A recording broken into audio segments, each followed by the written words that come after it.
السلام عليكم ورحمة الله وبركاته. هتكلم كلمتين بس من حرقة الدم اللي احنا بنشوفها في الدوري المصري وبالنسبة لنادي الزمالك. النهاردة طبعا شفنا مباراة البيراميدز، كانت مباراة وما كانتش مباراة. يعني أنا عايز أعرف اللعيبة دي بتتمرن على إيه، أو بتعمل إيه في التمرين، أو أنت كمدير فني بتشتغل على إيه. بس أنا عايز أعرف بتشتغل على إيه، لأن استبعدوا إن الشغل خطة، ده استبعدوه تماما. شغل تكتيك ده مش موجود برضه، يستبعدوه. يعني المفروض تشتغل على حاجتين مش موجودين فيك، دي أقل حاجة: تحرك بدون كورة، وإن الخطوط تبقى متقاربة من بعض واللاعيبة تلاقي بعض. دي أقل الأشياء مش موجودة تماما. طب إيه اللي بيعملوه؟ إيه اللي بيعمله المدرب في التمرين؟ اللاعيبة دي علتنا فعلا. يعني انت محدش يقدر برضه يقدر يطلع ويقول انا اقدر احلل مباراة لنادي الزمالك من فترة، ملهاش تحليل. اللعيبة اللي خلتنا احنا نحلل، بس بنحلل بعيد عن المباراة تماما، يعني بعيد عن الكورة. انتوا برضه عيشتكم كورة، انا عايز انتوا العيشة بتاعتكم كورة، اكل عيشكم كورة. انتوا كرهتونا في الكورة. الناس عايزة تتفرج على كورة، مش ممكن. يعني عايز اقول بطل شغل العصابات اللي في اللعيبه دي، اللي مش اللي تحس ان هم بيجيبوا لهم ناس مختصه. يعني نادي الزمالك ده من 40 سنه فات متهيألي بتجيلي الناس مختصه. يعني ازاي يبقى سبع تمن لعيبه شله كده او عصابه، ومع ذلك في لعيبه كتير بتضيع.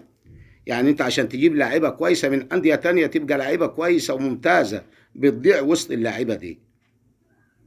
مفيش عقلاء من اللعيبة اللي هي بتخاف على النادي وتبطل تحاول تنهي الموضوع ده، تشيل الموضوع ده من لعيبة من نادي الزمالك.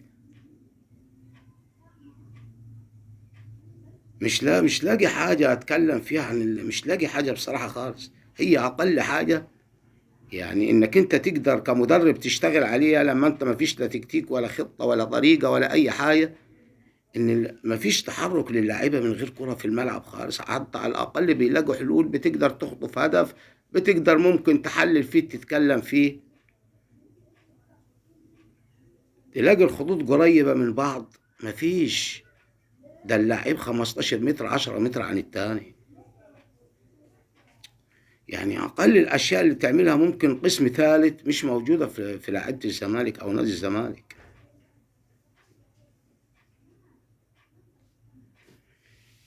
يعني هو ده اللي الواحد بس كان عايز يتكلم في تحليل عن المباراة بس. لا، دي الناس اللي بتتفرج هي اللي بتطلع تحلل لنفسها، يعني تحللش المباراة. لا، لاعيبة ما فيش، ولاعيبة ما عندهاش دم. ولاعيبة زي كده أنا بقول المفروض بيغير تاني موسم بال10 لعيبة وتمن لعيبة. مش هقدر أتكلم أكتر من كده عشان أنا ما فيش كلام تتكلم عن مباراة زي مباراة الزمالك. يعني مش لاقي كلام بصراحة أقول. يعني لاقوا بعض. انتوا لعيبه، ده انتوا لعيبه. لو بتلعبوا من غير خطه ولا تكتيك على الاقل طبيعي انك انت هتبقوا قريبين من بعض، الخطوط متقاربه من بعض. ده مفيش خالص. كل لاعب بعيد عن التاني ب10 متر، 15 متر. مفيش تحرك بعد الكوره، تلاقي اي لعيب، بص على اي لعيب يسلم الكوره. والله ما هتلاقيه يتحرك حتى خطوة. يعني ألف بالكورة. يعني حتى لو عملوا الحاجتين دول وده هدف، تقدر تتكلم على الهدف، تقدر تحلل، تقدر. إنما برضه استوديوهات التحليل هتحلل إيه؟ مفيش حاجة يحللها.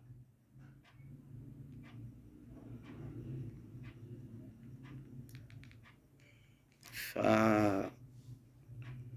لعيبة يعني تخلي عندها دم، لأن المفروض الجمهور ما يروحش تاني. المفروض جمهور الزمالك ده ما يروحش تاني مباريات.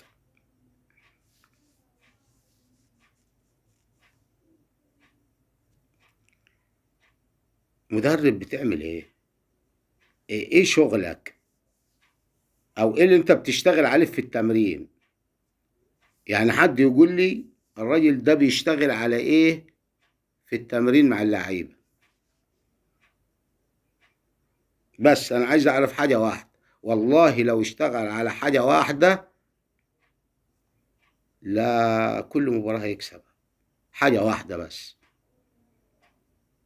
لان فرق الدوري المصري على الجد. فرق الدوري على جدها. فانت لو اشتغلت على حاجة واحدة قصاد اي فرقة في الدوري المصري بعيد عن الاهلي هتكسب المباراة. لو اشتغلت ب30% هتكسب المباريات دي. بحكم انك انت نادي الزمالك، يعني المفروض تجيب حتى لو 6 لعيبة على مستوى عالي، هتاخد ال3 بونت من اي فرقة بعيد عن الاهلي. ان الاهلي بيبقى عايز شغل تاني عشان تقدر تاخد مني تعدي مباراة. ان كنت تقفل صح، ان كنت تلعب صح، طريقتك ايه، خطتك ايه، انك تقدر تكسب مباراة الاهلي او بطولة افريقيا. وبعض من الماتشات بطولة افريقيا، يعني مش ممكن تطلع فرقتين بس في دوري الابطال كله. انما باقي مش محتاج تاني. والله لو اشتغلت على حاجة واحدة كمدير فني مع اللعيبة الموجودة هتاخد ال3 نقاط، هتطلع بال3 بونت.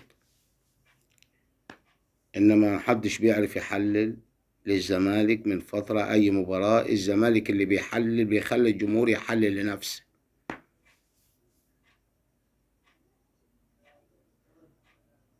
اللعيبة دي ما عندهاش اي رحمة من الدم بصراحة. ما عندهاش دم نهائي اللعيبة دي. اخرهم يروحوا اللي يروح الترسانة. رحل اللعيبة دي كلها. مش كده كده مش تستفاد منها خلاص. لان اللعيب حتى لما تيجي تستفاد منه على الجد بيبقى عندي جزء من الدم شوية في الحرارة، تحس بيه في الملعب. تحس ان اللعيب ده بيجري بيهن نفسه. انما ما فيش باستثناء زيزو اللي هو بيتحرك بس مش لاقي حد. بس لعيب يعني انت بتحس بيه ان اللعيب ده عايز يعمل حاجة. يعني اللعيب ده عايز يديك حاجة بتحركه، بالمهارة اللي عنده، بالحلول اللي عنده، بالسرعة اللي عنده. انما مفيش حد خالص. مفيش حد معاه نهائي. يعني بقول لك ألف بالكورة لو قسم ثالث. يعني انتوا كلاعيبة بتبقوا قريبين من بعض. كلاعيبة بتلعب بتسلم وبتتحرك. اللعيب اللي معاه انت بتفك للعيب اللي معاه الكورة. مش حلول برضه التاني، انت بتفك لأزمة واتنين وتلاتة. مش موجود فيهم خالص. اللعيبة دي آخرها الترسانة، آخرها تروح المحلة، آخرها تروح شرم الشيخ، أي نادي اللعيبة دي تروح. وهات لعيبة تاني مفيش أي مشاكل.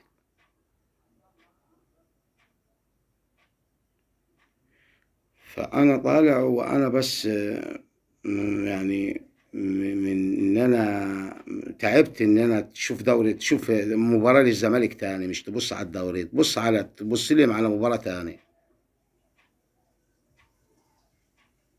فأتمنى إن شاء الله إن اللاعيبة دي تتحسن وتخلي عندها دم كده، ونشوف مباريات نعرف نتكلم فيها. أو نقدر نحللها. السلام عليكم ورحمة الله وبركاته.